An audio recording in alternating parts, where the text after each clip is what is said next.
Une jeune femme perd la vie en tombant d'une falaise en Californie. Des mois après son enterrement, un enquêteur croit que sa chute n'était pas accidentelle. Des chercheurs tentent de déterminer la cause de la mort d'une femme 3000 ans après son décès. Parviendront-ils à pratiquer une autopsie sans détruire son corps momifié? Afin d'arrêter un meurtrier, des experts doivent prouver que quelques fragments d'eau proviennent du corps d'une femme disparue 2 ans plus tôt. Le temps n'efface pas tout. Voilà ce qui rend si tenaces les experts qui enquêtent sur d'anciens crimes non résolus. Grâce à l'apport d'une technologie de pointe, ils remontent le temps, parfois même des millénaires, pour obtenir quelques révélations d'outre-tombe.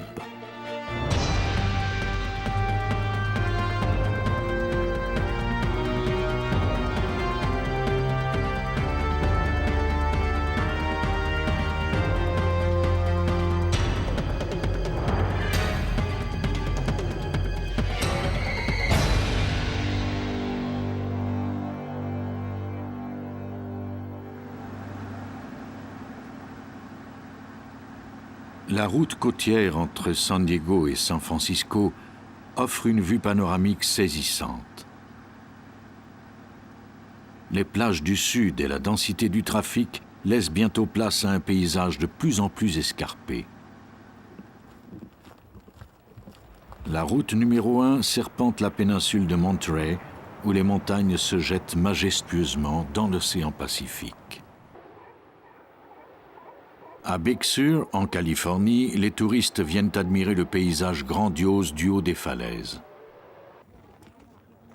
Ils contemplent l'infini et en profitent pour prendre quelques photos. Mais parfois, ils sont pris de vertige.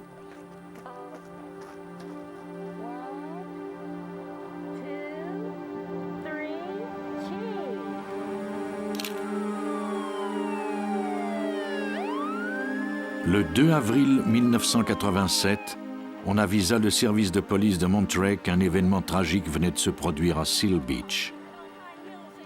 Le corps d'une jeune femme de 20 ans du nom de Dina Harbord Wild gisait au pied d'un précipice de 200 mètres. Ce n'était malheureusement pas la première fois que l'équipe de secours devait recueillir le corps d'une personne qui avait été attirée par le vide. Un des agents de police interrogea un couple d'âge mûr qui se trouvait sur les lieux. Ils s'appelaient Virginia et B.J. McGinnis et venaient de San Diego. Ils déclarèrent que leur jeune ami était tombé sans faire de bruit alors qu'il regardait dans une autre direction. L'équipe de secours recueillit le corps au pied de la falaise. Après un examen sommaire du coroner, le corps de Dina Wild fut retourné à sa ville natale de Louisville, au Kentucky, pour y être enterré. Des mois après l'enterrement, la petite communauté de Louisville ne s'était pas encore remise de cet accident tragique. Un dimanche, après la messe, la mère de Dina, Bobby Roberts, demanda des conseils à un avocat du nom de Steve Kinney. Elle voulait toucher une prestation d'assurance à la suite du décès de sa fille et avait besoin de son aide. En tant que professeur, elle avait droit à un montant d'argent pour les frais funéraires, mais la compagnie avait refusé de lui verser la somme. Je lui ai dit qu'une lettre d'un avocat permettrait peut-être d'accélérer le processus. On ne perdait rien à essayer. Il commença par contacter la compagnie d'assurance afin qu'on lui explique pourquoi on avait refusé de verser la somme. La compagnie n'avait jamais reçu le certificat de décès de Dina. Kenny contacta alors le bureau du coroner de Monterey et demanda qu'on le lui envoie. Le certificat indiquait cependant qu'on n'avait pas encore déterminé la cause du décès. Dina était morte plusieurs mois plus tôt. Qu'est-ce qui pouvait donc occasionner tant de délais? Kenny contacta à nouveau la compagnie d'assurance dans l'espoir qu'on accepterait d'expédier la somme malgré tout. Lorsque nous les avons rappelés, nous avons été très surpris d'apprendre qu'une police d'assurance sur la vie de Dina avait été émise au bénéfice de quelqu'un d'autre et qu'on avait déjà réclamé l'indemnité.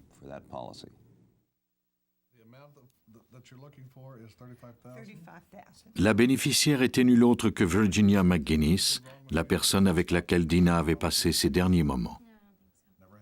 La veille de l'accident, Virginia avait acheté une police d'assurance de 35 000 $ au nom de la jeune fille.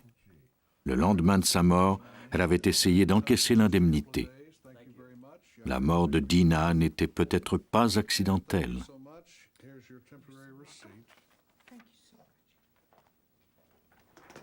Mais sans témoin ou indice, comment Kinney pourrait-il déterminer ce qui était vraiment arrivé?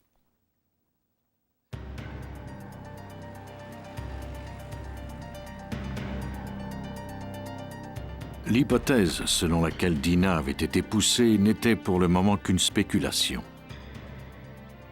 Afin de prouver qu'il y avait eu méfait, Kinney avait besoin de preuves.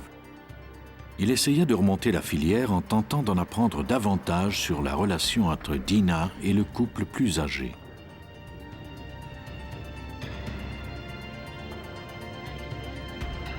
Virginia et B.J. McGuinness étaient les parents d'un ami de Dina. Ils l'avaient hébergée chez eux à San Diego après sa séparation. La solitude de Dina avait été moins difficile grâce au temps passé dans sa famille d'adoption. Dina était connue pour sa naïveté. Avait-elle été dupée par la gentillesse des McGuinness? Kinney obtint une copie du rapport d'autopsie du bureau du coroner de Monterey. Quelque chose piqua sa curiosité. Une analyse sanguine révélait la présence d'amitriptyline, soit un antidépresseur appelé Elavil.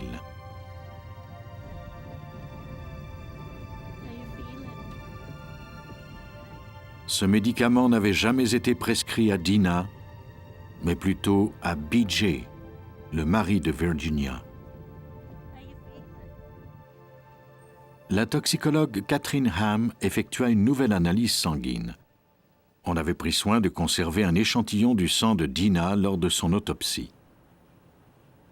Le travail consistait à évaluer la quantité d'amitriptyline.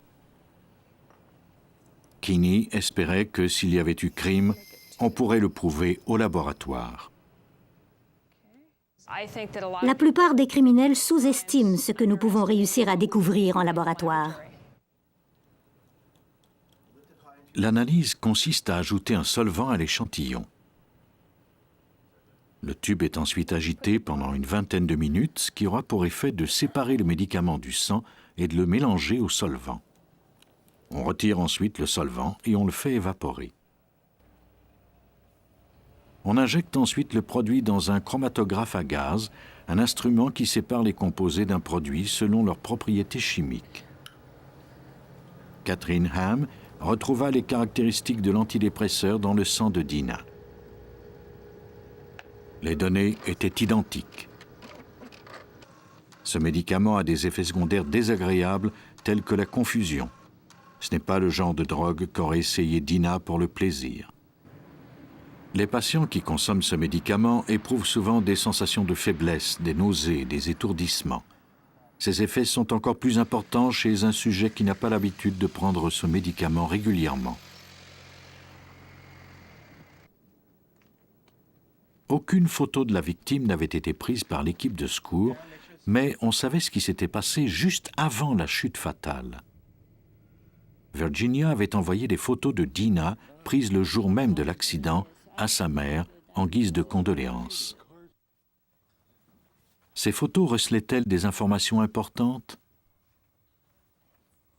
Au premier coup d'œil, les 15 clichés témoignaient d'un voyage touristique des plus classiques. Dina semblait à l'aise et sereine. Mais Kinney fit une étude plus approfondie des photos et comprit tout de suite que quelque chose se tramait.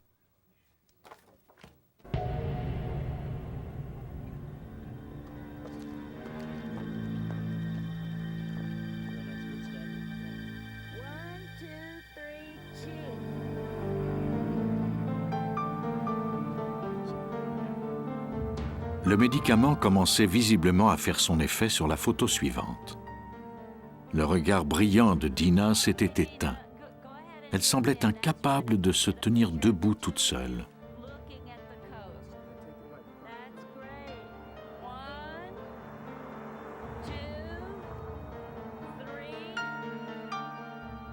Lorsque Kinney vit la photo numéro 11, il fut convaincu que Dina savait ce qui se tramait. Ce qui à première vue ressemblait à une banale promenade s'avérait être les derniers moments de la vie de Dina. Sur le bord de cette falaise, on peut voir les pieds de Dina pointés en direction des rochers, du côté de la route. Mais sa tête est floue parce qu'elle se tourne et réalise qu'on la pousse.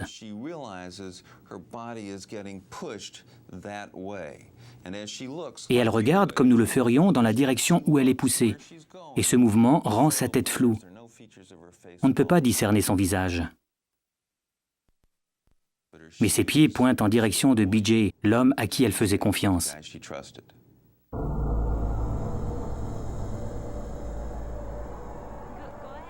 Quelques moments plus tard, elle allait perdre la vie.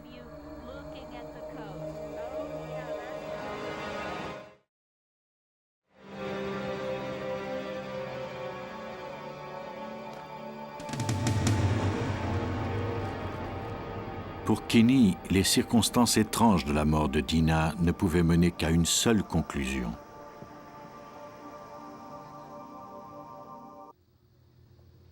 Mais ces quelques photos et son intuition suffiraient-elles à le prouver? Kinney devait maintenant aller chercher l'aide d'experts.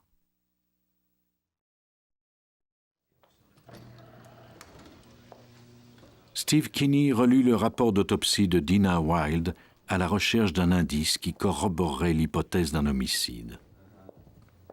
Le coroner de Monterey avait déterminé que le décès de Dina avait été causé par une fracture du crâne. Sans doute avait-elle perdu pied à cause de ses talons hauts. Selon lui, il n'y avait rien d'anormal dans cet accident. Mais Kinney n'en était pas aussi sûr et quelque chose dans le rapport du coroner indiquait peut-être que ce n'était pas le cas. Il apporta les photos de l'autopsie au médecin légiste Barbara Weekly Jones. Parviendrait-elle à déterminer s'il y avait eu meurtre ou non? Steve Kinney était plutôt surpris quand je lui ai montré que certaines blessures permettaient de croire que ce n'était peut-être pas une mort accidentelle. Ce qui avait tué Dina était un coup qu'elle avait reçu à la tête. Mais il y avait de longues égratignures sur le côté droit de son corps. Pour Barbara Weekly Jones, ces lacérations indiquaient que la victime n'était pas tombée tête première, mais plutôt qu'elle avait glissé. Les blessures les plus éloquentes étaient celles que Dina avait aux mains. Ce n'était pas le genre de blessure produite lors d'une chute normale. Ses faux ongles avaient été arrachés, cassés, et il y avait des traces de granit dessous. Elle s'était agrippée sur le bord de la falaise avant de tomber. Peut-être même s'était-elle débattue. Ses deux mains avaient aussi d'autres blessures étranges.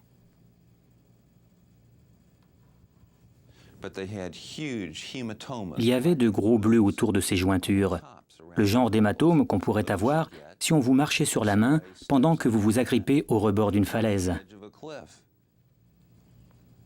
Kinney se demandait si la fracture du crâne de Dina était le résultat ou la cause de sa chute. Le haut de la falaise était en pente douce sur quelques mètres. Normalement, Dina aurait lutté pour ne pas tomber, se serait agrippée aux pierres et aux racines, mais les paumes de ses mains n'avaient pas la moindre trace de blessure. Rien n'indiquait qu'elle s'était cramponnée à quoi que ce soit. L'analyse de Barbara Weekly Jones confirmait l'hypothèse de Kinney, selon laquelle la victime avait été poussée et que son corps était tombé mollement. Mais cela ne prouvait pas qu'il y avait eu homicide. Alors que faire? Il y a un proverbe qui dit que ce ne sont pas les circonstances qui mentent, mais les gens. Kinney devait maintenant tourner son attention sur les deux suspects, Virginia et B.J. McGuinness. Ce couple sympathique avait-il pu préméditer le meurtre de Dina? Avait-il pu pousser la jeune femme du haut d'une falaise de 200 mètres? En fouillant le passé de ces suspects, Kinney découvrit une série de morts inexpliquées et de duperies.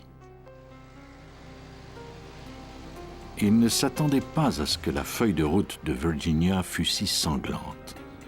Cette infirmière retraitée à l'allure mielleuse avait pourtant un passé de psychopathe, de mythomane et de pyromane. Elle avait aussi torturé des animaux. Sa fille et son second mari étaient morts accidentellement. Ses parents et certains de ses patients étaient morts de causes inconnues. Elle avait touché des indemnités d'assurance vie à maintes reprises. Kinney dressa un rapport élaboré de ses découvertes. Cela ne ferait pas arrêter Virginia et B.J. McGinnis, mais cela permettrait au moins que l'enquête soit rouverte. La police d'assurance de Dinah avait été achetée à San Diego. C'est donc le bureau du procureur de cette juridiction qui poursuivit l'enquête. Le détective Scott Lawrence prit la relève de Steve Kinney.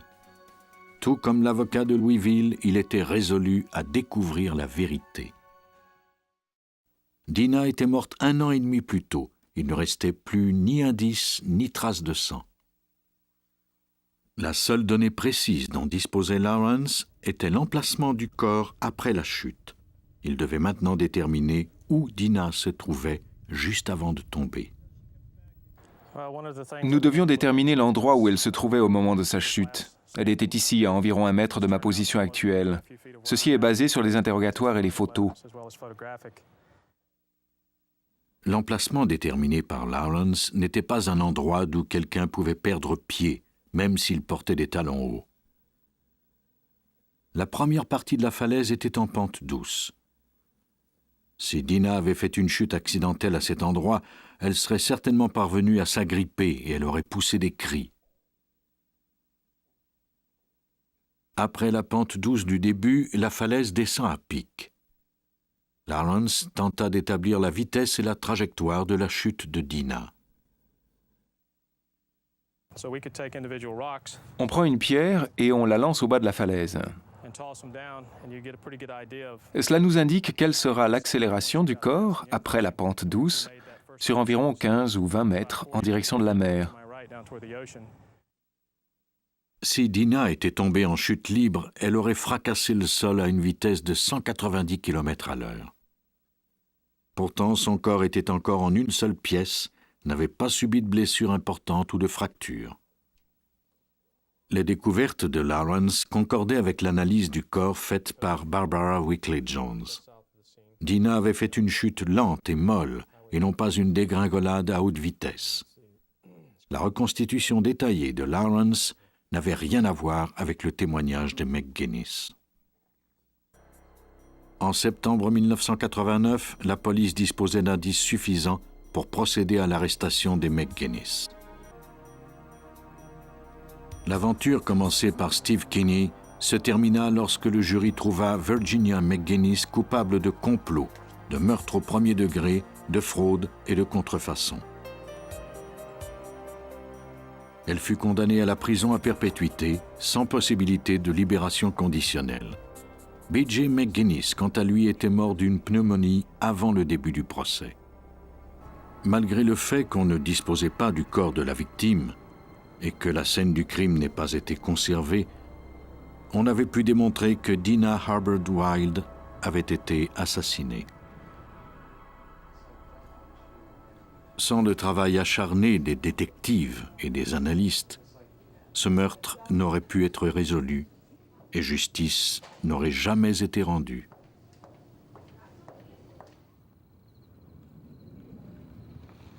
Pendant 7 ans, Susan Davis fut prisonnière d'un mariage difficile avec Ralph, un agent d'assurance sans le sou. Elle avait toujours voulu le quitter, mais ne s'éloignait jamais vraiment de leur maison de Columbia, dans le Missouri. Puis, un soir de juin 1985, après une longue journée de travail, elle monta à bord de sa Ford Escort et partit. Ses collègues ne la revirent plus jamais. Lorsque sa mère constata qu'elle ne répondait pas au téléphone et apprit qu'elle ne s'était pas présentée au travail le lendemain, elle appela la police. Les agents du service de police du comté de Boone interrogèrent les proches de Susan et fouillèrent sa résidence, mais rien n'indiquait qu'elle avait été enlevée. Certains amis de Susan croyaient que son départ était sa façon de recommencer une nouvelle vie après tant d'épreuves. Au moment de sa disparition, Susan avait finalement décidé d'opérer de grands changements dans son existence. Elle avait enfin quitté Ralph et envoyé leurs 2 enfants, Robbie et Angela, vivre chez ses parents dans l'Iowa. Peut-être avait-elle décidé de commencer une nouvelle vie dans un autre État. C'est le commissaire Larry McRae qui menait cette enquête. Ralph Davis a déclaré que Susan avait un nouveau petit ami lorsqu'elle l'avait quitté, qu'elle était certainement partie au Texas et qu'elle referait surface un jour ou l'autre. Susan fut portée disparue officiellement. Pendant son absence, Ralph réintégra sa résidence et alla chercher ses enfants chez ses beaux-parents. Il commença sa nouvelle vie de père célibataire.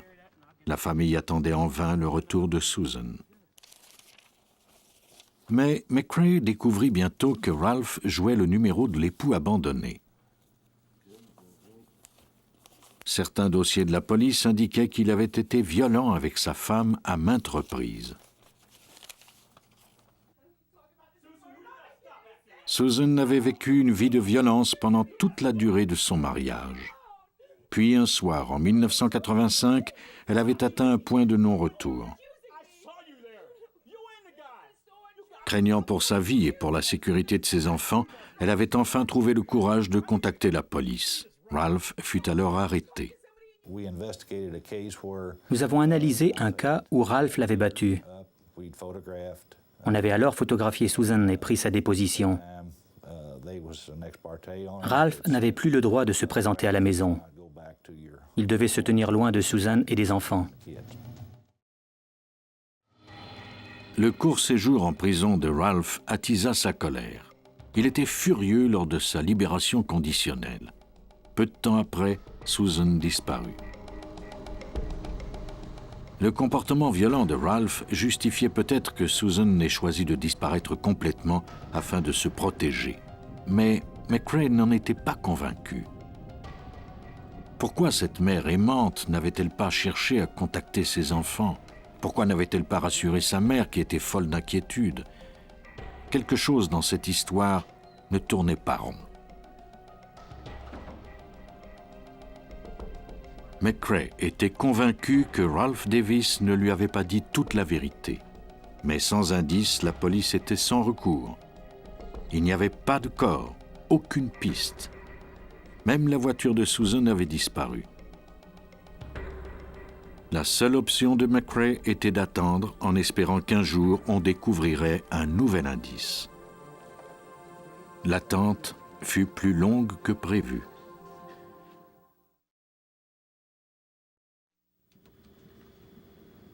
Deux années s'étaient écoulées depuis le départ de Susan Davis. Personne n'était parvenu à découvrir ce qui lui était arrivé. L'enquête du commissaire McRae était bloquée. Puis, un jour, un propriétaire d'espace d'entreposage enleva le cadenas d'un local loué par un client qui ne payait plus.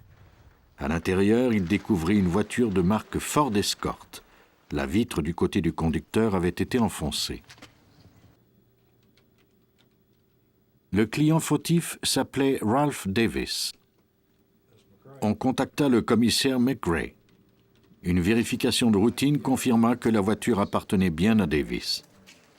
McRae jeta un œil à l'intérieur du véhicule et fut saisi par ce qu'il vit. Lorsque nous nous sommes approchés de la voiture et que nous avons regardé à l'intérieur, nous avons tout de suite compris que quelqu'un y était mort.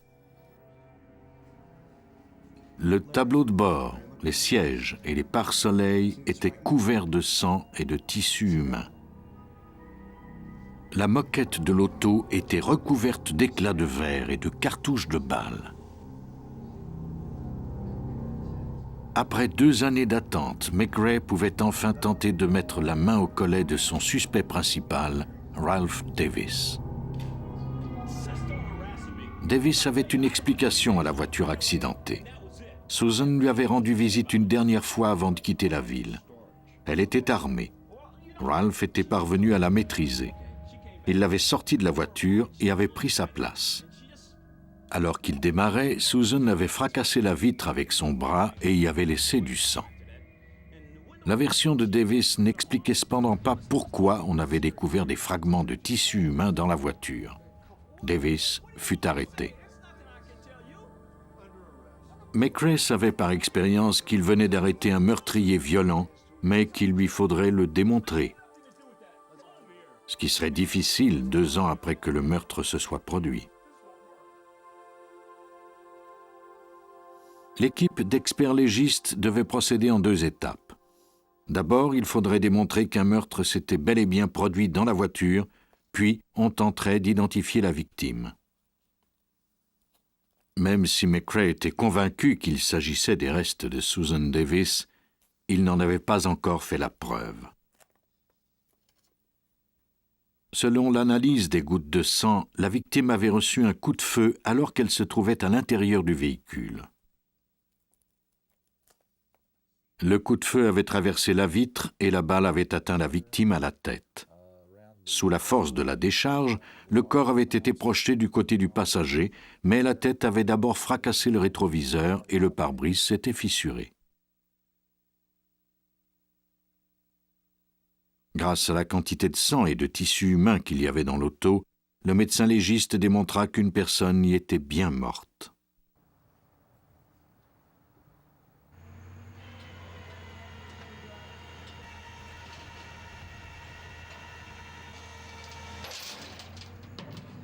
La voiture fut remorquée à la fourrière de la police où l'équipe de McRae put poursuivre son travail d'analyse.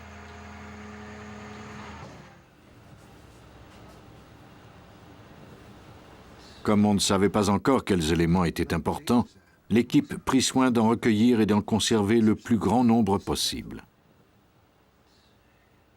À l'aide d'outils spéciaux, les experts démantelèrent la voiture pièce par pièce, en prenant soin de consigner chaque fragment d'os, de tissu et chaque tache de sang. On préleva des balles à l'intérieur du véhicule. Ces projectiles correspondaient à des douilles découvertes dans la résidence de Davis. On utilisa ensuite un aspirateur équipé d'un filtre spécial pour recueillir les indices les plus petits.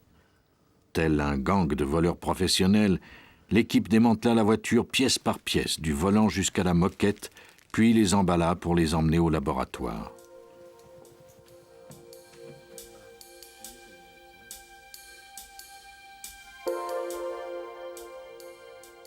Quelques fragments furent envoyés au laboratoire d'identification de restes humains de l'Université du Missouri.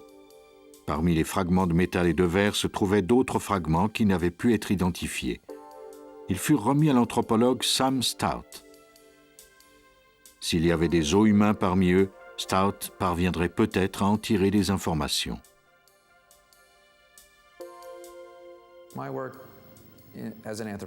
Ma tâche en tant qu'anthropologue était importante dans cette enquête. On demande souvent aux anthropologues d'analyser des os. Nous sommes les spécialistes les plus familiers avec les ossements, qu'il s'agisse de fossiles de 2 millions d'années ou d'os provenant d'un cimetière moderne.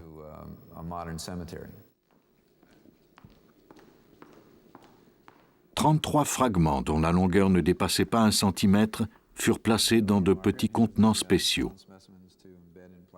Ils étaient si petits qu'il était pratiquement impossible de déterminer à l'œil nu s'il s'agissait d'os. Afin de s'en assurer, Stout devait les examiner au microscope. L'analyse des coupes transversales révéla à Stout qu'il s'agissait bien d'os humains. Les fragments provenaient d'un crâne. Les quelques débris découverts dans la voiture de Susan Davis étaient donc des fragments d'os et ils provenaient d'un visage humain. Stout devait maintenant tenter de découvrir des particularités qui permettraient de déterminer si les ossements étaient ceux de Susan Davis. Il remarqua d'abord qu'il y avait des petites taches sur les fragments d'os. Il les envoya au département de géologie de l'Université du Missouri. L'analyse au microscope électronique révéla qu'il y avait des traces de plomb sur les os. Il y avait aussi de l'antimoine, ce qui indiquait qu'il y avait eu de la poudre explosive. La victime avait été tuée par balle. L'examen des fragments permettait enfin de conclure à un meurtre. Mais comment Stout parviendrait-il à prouver qu'il s'agissait des os de Susan Davis? Il remarqua alors un détail étrange. Sous les taches de plomb, l'os était un peu décoloré. Cela indiquait que la victime avait déjà consommé de la tétracycline. Nous avons observé la fluorescence caractéristique de la tétracycline. Lorsque j'ai vu ça, j'ai suggéré qu'on examine le dossier médical de Susan Davis afin de voir si on lui en avait déjà prescrit. La victime avait pris l'antibiotique pendant au moins 3 mois avant son décès. De son côté, McCrae avait découvert, lors de la fouille de la résidence de Susan Davis, qu'elle avait de la tétracycline chez elle. Stout était parvenu à démontrer que les fragments d'os de la voiture provenaient du visage d'une personne qui avait consommé de la tétracycline. Mais McCrae voulait une preuve irréfutable qu'il s'agissait bien de Susan Davis. Sans cette preuve, Ralph Davis avait toujours des chances d'être remis en liberté. Quelques taches de sang permettraient-elles de déterminer l'identité d'une victime 2 ans après son meurtre? Il était du ressort de l'experte en sérologie Lori Maloney de le découvrir. La moquette, les pare-soleils et le tissu qui recouvrait les sièges lui furent envoyés au laboratoire du service de police de l'État du Missouri. Si Lori Maloney parvenait à prouver que le sang était bien celui de Susan Davis, Ralph n'aurait pratiquement aucune chance d'échapper à une poursuite judiciaire. La première tâche de Maloney consistait à prélever des échantillons à l'aide de languettes de coton pour s'assurer qu'il s'agissait bien de sang. Quand il y a du sang, l'échantillon devient vert.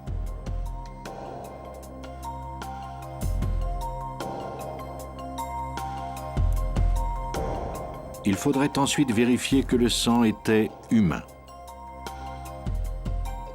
Elle ajouta un anticorps à l'échantillon. Lorsque le sang humain et l'anticorps entrent en contact, il y a une réaction et il se crée une très fine ligne blanche.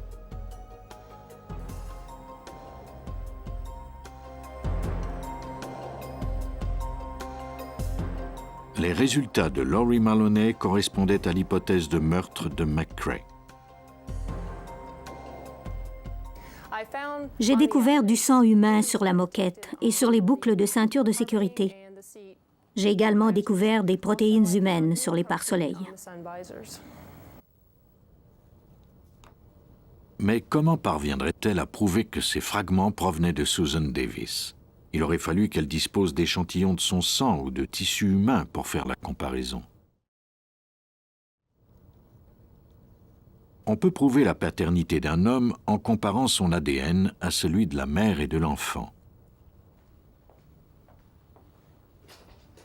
L'application de cette procédure permettrait peut-être à Maloney de retrouver le code génétique de Susan Davis à partir de celui de ses enfants. L'ADN de chaque enfant est constitué de la moitié du code de sa mère et de la moitié de celui de son père. En éliminant les parties communes à l'enfant et au père, elle obtiendrait le code génétique de la mère. Le code obtenu pourrait ensuite être comparé à celui de la scène du crime. Si le code génétique était le même, cela prouverait que le sang était bien celui de Susan Davis. On effectua l'analyse en notant à l'ADN des enfants celui de Ralph Davis. Le code obtenu fut comparé à celui des échantillons découverts sur la moquette de la Ford Escort. Ils étaient identiques. Susan Davis avait été tuée dans sa voiture. Elle avait laissé l'empreinte qui permettrait de résoudre son meurtre 2 ans plus tard.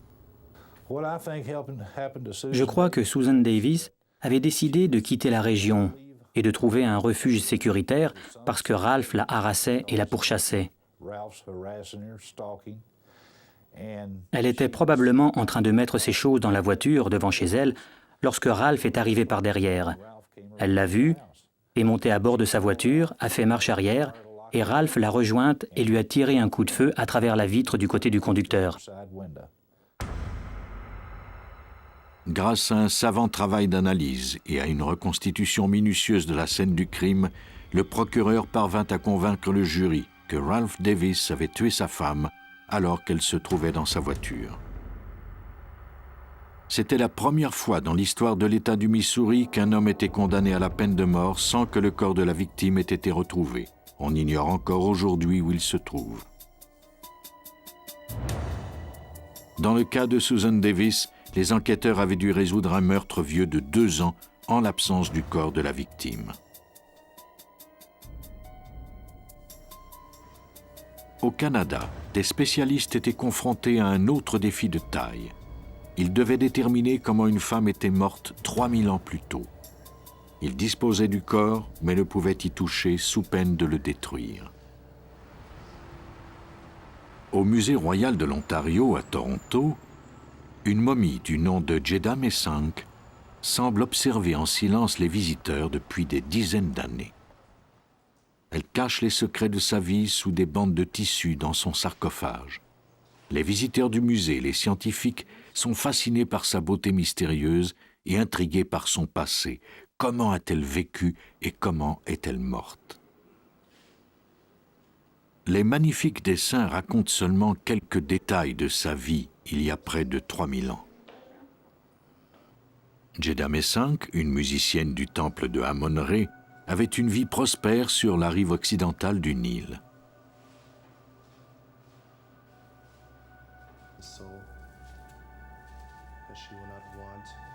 Les Égyptiens croyaient à la vie après la mort, mais certains rites devaient absolument être observés afin que la vie se poursuive dans l'au-delà.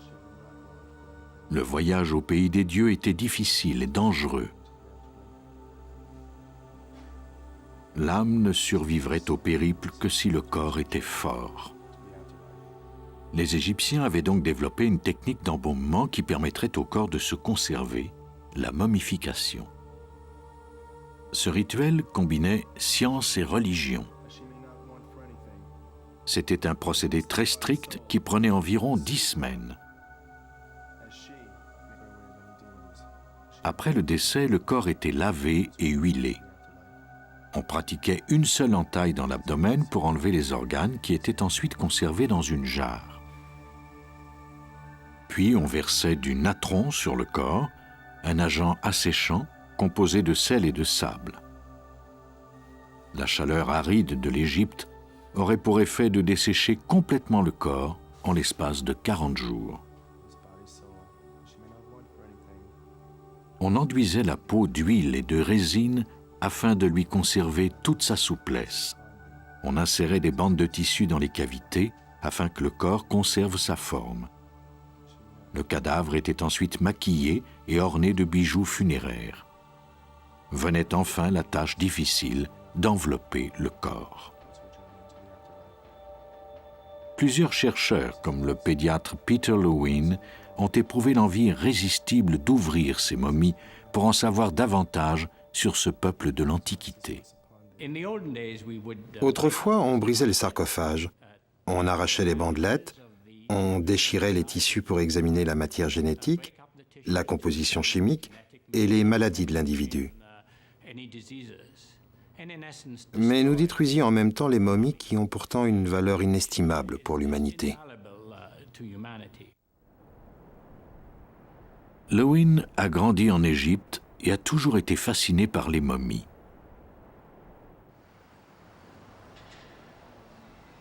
Aujourd'hui, en plus de travailler à l'hôpital pédiatrique de Toronto, c'est une sommité en matière de paléopathologie.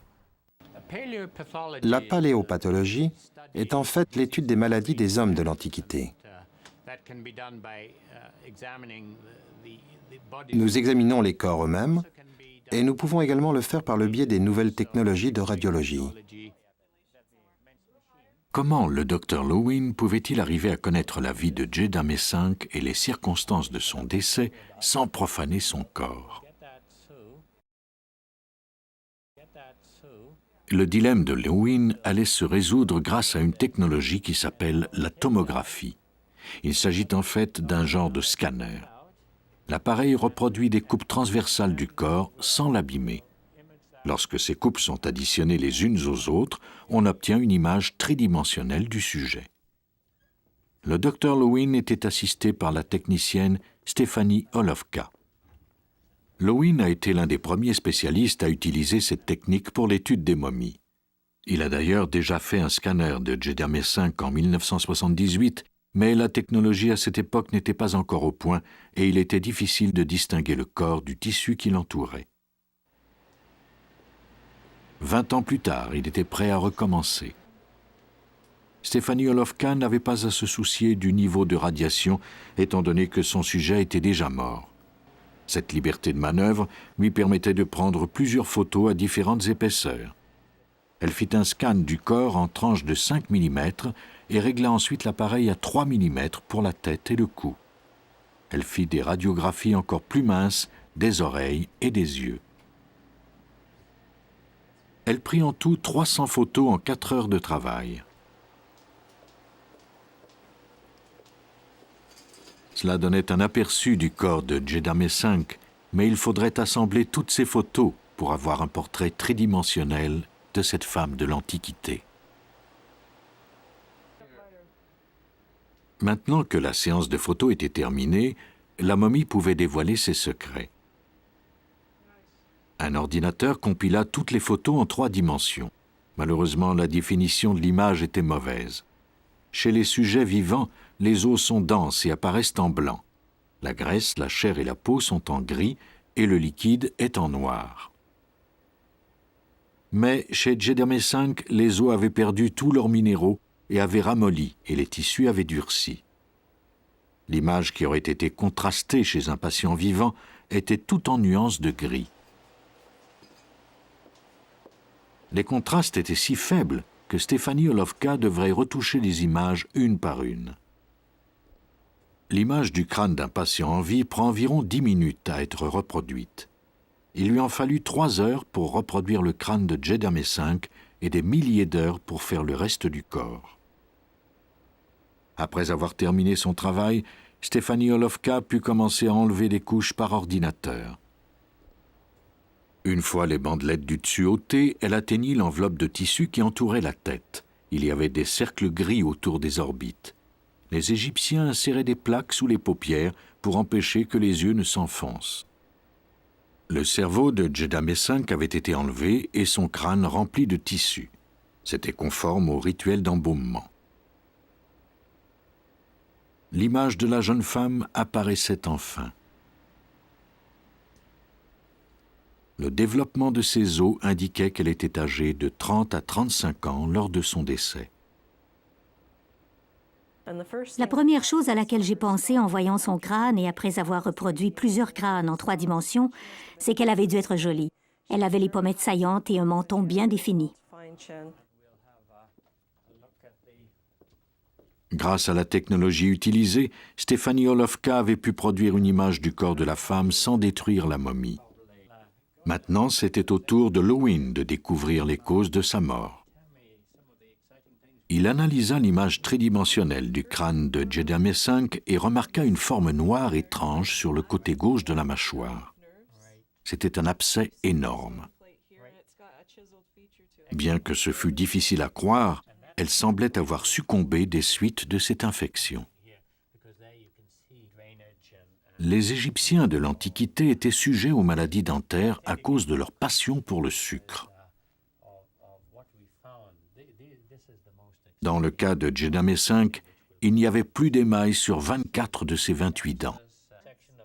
La pulpe des dents et même leurs racines étaient exposées, ce qui provoquait des douleurs et favorisait l'infection. Un des canaux des dents s'était infecté et cette infection s'est propagée jusqu'à l'os. Cela avait eu pour effet de causer de nouveaux abcès.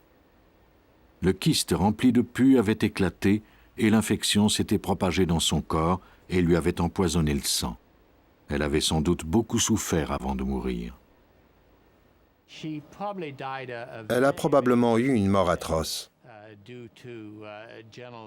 sans doute à cause d'une infection généralisée, dont l'origine était un abcès dans sa mâchoire supérieure gauche.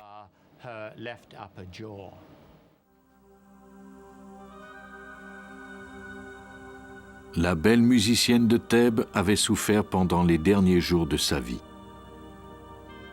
Grâce au travail de pionnier de l'équipe du Dr Lewin, elle avait finalement révélé ses secrets sans être profanée. Elle pouvait maintenant reposer en paix.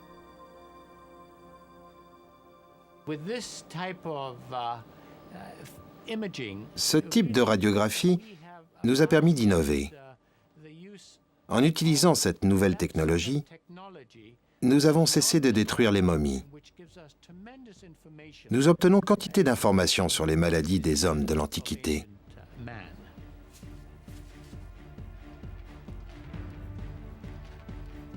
L'embaumement méticuleux de Djedamé V avait permis de conserver son corps et la science avait pu nous livrer ses secrets malgré les millénaires. Les détectives qui scrutent le passé doivent se battre contre les ravages du temps. Aujourd'hui, la science est devenue leur allié.